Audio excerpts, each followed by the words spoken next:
एक नदी किनारे दो विशाल पेड़ थे।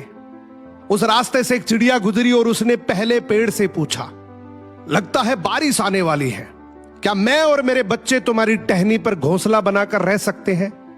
पेड़ ने मना कर दिया। चिड़िया दूसरे पेड़ के पास गई और बोली, क्या तुम्हारे पास रह सकती हूं? दूसरा पेड़ मान गया। चिड़िया दूसरे पेड़ की टहनी पर घोंसला बनाकर खुशी से रहने लगी। एक दिन अचानक से बहुत तेज बारिश आने लगी और पहला पेड़ जिसने चिड़िया को रहने के लिए मना किया था वो जड़ से उखड़कर बहने लगा।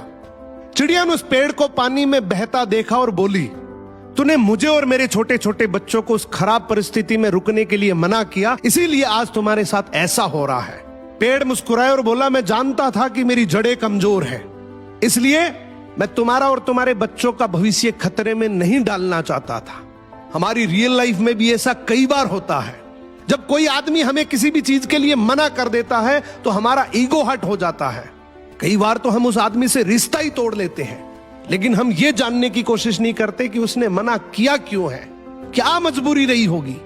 जिंदगी में किसी के प्रेजेंट को देखकर उसको जज मत करो। जंगल के एक छोटे से कोने में एक नन्ही सी चिड़िया रहती थी। वो बाकी सब चिड़ियों से अलग थी। उसकी आंखों में एक चमक थी, जैसे वो उस नीले आसमान के पार देख रही हो। रोज तालाब के पास बैठे आसमान की ओर देखती और सोचती, क्या हम बस इतना ही जीने के लिए बने हैं? तालाब, जामुन का पेड़ और फिर वो घोंसला। एक दिन यही सवाल उसने बाकी चिड़ियों से किया, क्या हमारी जिंदगी बस इतनी है? क्या इसके बाहर कोई दुनिया नहीं है?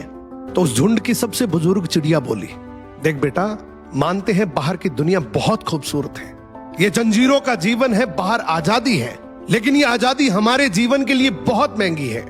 बाहर शिकारी होते हैं, धूल भरी आंधियां होती हैं जो सिर्फ पंख ही नहीं, हौसले और सपने तोड़ देती हैं। पर इस छोटी सी चिड़िया का दिल नहीं डोला। इसने ठान लिया, जो डर के पीछे छुपा है शायद वही असली उड़ान है। अगली सुबह ये नन्ही सी चिड़िया अकेले उड़ चली उस अनजानी दिशा की ओर जहां उसके सपने रहते थे। रास्ते में आंधी आई, बारिश हुई, कुछ शिकारी भी दिखे, पर हर बार वो बच निकली, क्योंकि उसमें हिम्मत थी, सीखने की भूख थी और उड़ते रहने की जिद थी। कई दिन बाद एक बड़ी पहाड़ी की चोटी पर बैठकर उसने पहली बार सूरज को समुद्र में उतरते देखा। चमकते तालाब, खुला आसमान, ना कोई सीमा, ना कोई झुंड, जो उसने पहले कभी महसूस नहीं किया था। उसकी आंखों में आंसू थे, डर के नहीं, खुशी के, और मन ही मन सोच रही थी कि अगर उस झुंड की बात मानकर डर जाती तो शायद मैं ये कभी जान ही नहीं पाती कि मेरे में इतनी प्रतिभाएं हैं